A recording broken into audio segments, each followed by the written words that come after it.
اب وہ بھی پڑھے تم بھی سارے پڑھو، تو بتائیے کہ پھر اس کو امام کیوں مقرر کیا؟ امام کس لیے مقرر کیا؟ لہذا مناظرہ ختم ہو گیا۔ اب بتائیے اب آپ دیکھیں اللہ تعالیٰ نے ان کو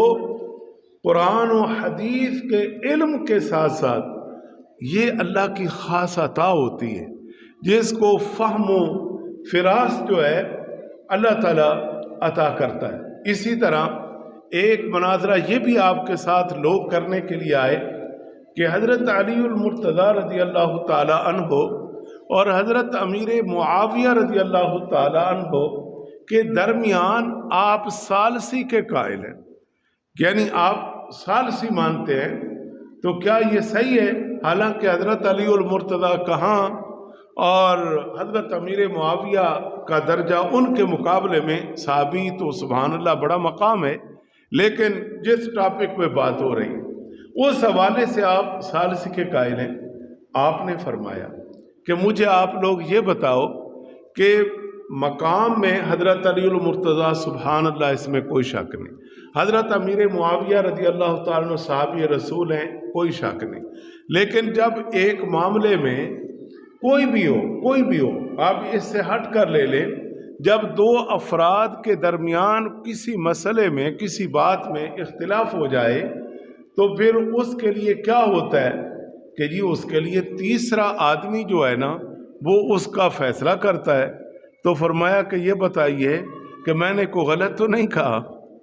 اگر میں نے غلط کہا ہے تو پھر بات کریں، میں بھی تو یہی کہتا ہوں کہ کوئی معاملہ ہو تو تیسرا اس میں فیصلہ کرے، تو باقی میں اس حوالے سے تو میں کوئی بات نہیں کرتا۔ لہٰذا اللہ تعالیٰ نے آپ کی فہم و فراست کتنی اعلیٰ کتنی بلند تھی کہ آپ کس پائے کے فقیہ ہیں، اور صرف فقیہ نہیں آپ محدث بھی ہیں۔ کتنی احادیث آج کل ہمارا جو صبح کا درس چل رہا ہے، پچھلا ہفتہ ہمارا اس پر تھا کہ احادیات، ان احادیث کو ہم نے لیا کہ جو امام اعظم رضی اللہ تعالی عنہ اور آپ علیہ السلام کے درمیان صرف ایک راوی ہے، صرف ایک راوی کا فاصلہ ہے۔ اور اس کے بعد پھر اس ہفتے میں سنائیات کے احادیث ہم لے کے آئے، جس میں امام اعظم رضی اللہ تعالیٰ عنہ سے مروی احادیث اور آپ علیہ السلام کے درمیان دو راوی ہیں۔ تو لہذا اس طرح سے ثلاثیات بھی ہیں، سنائیات بھی ہیں، احادیات بھی ہیں۔ تو یہ الحمدللہ صبح کے درس میں ہمارا ابھی بھی بیان جاری ہے اس موضوع پر کہ جس میں ہم سنائیات بیان کر رہے ہیں۔ اور یہ محدثین فقہاء علماء میں امام اعظم اس مقام پر ہیں کہ جن کو اللہ تبارک و تعالیٰ نے اس مقام پر پہنچایا کہ آپ نے صحابہ کرام علیہم الرضوان سے براہ راست احادیث لی ہیں، اور امام اعظم کو تابعی ہونے کا شرف حاصل ہے۔ جو صحابی کی زیارت کرے اسے کہتے ہیں تابعی، تو امام اعظم رضی اللہ تعالی عنہ کا شمار جو ہے وہ تابعین میں ہوتا ہے، اور آپ رضی اللہ تعالی عنہ نے کئی صحابہ کرام علیہم الرضوان کی آپ نے زیارت فرمائی ہے۔ اور آپ کی ولادت باسعادت کوفہ میں ہوئی، اور کوفہ وہ شہر ہے عراق میں جو حضرت عمر رضی اللہ تعالی عنہ کے دور مبارکہ میں آباد ہوا 17 ہجری میں۔ سن 17 ہجری میں کوفہ شہر کی بنیاد رکھی گئی اور اس کو آباد کیا گیا حضرت امیر المومنین حضرت عمر رضی اللہ تعالیٰ عنہ کے دور میں۔ جب اس شہر کو آباد کر دیا گیا تو پھر یہاں جب لوگ آ کر بسنے لگے اور جب آبادی کا نظام بنا تو پھر یہاں کے لوگوں کو دینی تعلیم دینے کے لیے، قرآن کی تعلیم دینے کے لیے، احادیث کی تعلیم دینے کے لیے حضرت عمر رضی اللہ تعالی عنہ نے مدینہ المنورہ سے حضرت عبداللہ بن مسعود رضی اللہ تعالیٰ عنہ کو بھیجا، ہاں جی، کہ تم کوفہ میں جا کر لوگوں کو دین سکھاؤ، لوگوں کو علم کی تعلیم دو، لوگوں کو قرآن کی تعلیم دو۔ تو جب آپ یہاں تشریف لائے تو حضرت عمر نے کوفہ والوں کو خط لکھا، فرمایا کہ یہ عبداللہ بن مسعود یہ میری ضرورت تھی، یہاں پر بھی ان کی بڑی ضرورت تھی، لیکن ہم اپنی ضرورت پر تمہاری ضرورت کو ترجیح دے رہے ہیں کہ ایک علم کا سمندر جو ہے وہ ہم تمہیں عطا کر رہے ہیں۔ پھر حضرت عبداللہ بن مسعود نے آ کر یہاں جو محنت کی، جو کوشش کی، جو دین کی تعلیم کو عام کیا، تو جب حضرت علی المرتضیٰ رضی اللہ تعالی عنہ آپ اپنے دور خلافت میں آپ جب یہاں تشریف لائے تو آپ نے کوفہ کا جب وزٹ کیا تو ہر گلی میں عالم، ہر آبادی میں عالم، ہر جگہ پہ علماء۔ تو حضرت علی المرتضیٰ نے دعا کی کہ حضرت عبداللہ بن مسعود اللہ تعالیٰ ان پر کرم فرمائے کہ اس نے کوفہ شہر کو علم سے بھر دیا ہے، یعنی اتنے علماء پیدا کر دیے، اتنے علماء پیدا کر دیے، اتنے علماء پیدا کر دیے۔ تو اسی کوفہ کے اندر حضرت امام اعظم رضی اللہ تعالیٰ عنہ کی ولادت باسط ہوئی۔ یہ ہے ایک تاریخ، ایک لائن، ایک ربط، ایک تعلق کہ جس شہر میں حضرت امام اعظم کی پیدائش ہوتی ہے اس شہر میں کس کس نے بنیاد رکھی اور کس نے وہاں پر آ کر علمی کام کیا۔ اور حضرت امام اعظم رضی اللہ تعالیٰ عنہ فقہی مسائل کے اندر آپ کی جو لائن ہے وہ حضرت عبداللہ بن مسعود رضی اللہ تعالیٰ عنہ، آپ ان کے حوالے سے مسائل کو لیتے ہیں۔ اور آپ کے دور اقدس میں جتنے صحابہ کرام موجود تھے اور جن کی آپ کو زیارت کرنے کا موقع ملا، ان میں سے کچھ نام میں بتاتا ہوں اس حوالے سے کہ ان صحابہ کرام کا نام لیا جائے اور اس سے امام اعظم کی شخصیت نمایاں ہوگی، اور آپ کو کئی صحابہ کرام کا جو شرف حاصل ہوا ان کی زیارت کا، ان میں کون سے لوگ ہیں۔ اور اگر 61 ہجری اور 80 ہجری اس دور میں 61 میں آپ کی ولادت ہوتی ہے تو دیکھ لیں کتنے صحابہ موجود ہیں، اور 80 ہجری میں ولادت ہوتی ہے تو پھر کتنے صحابہ موجود ہیں۔ تو سن لیجئے، آخری صحابی جس نے حضور کی زیارت کی اس کا انتقال ہوا ہے جی 110 ہجری میں۔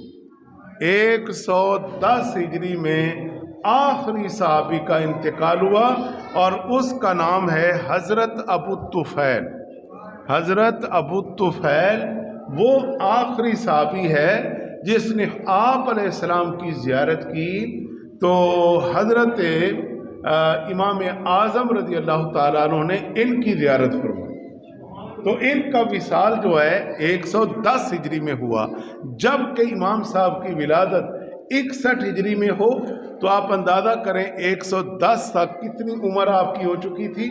80 ہجری میں ہو تو جب کتنی عمر ہو چکی ہے۔ اس تناظر میں اب آگے چلتے ہیں۔ دیگر صحابہ کرام میں جو زیارتیں آپ نے کی ہیں، حضرت انس بن مالک رضی اللہ تعالیٰ عنہ،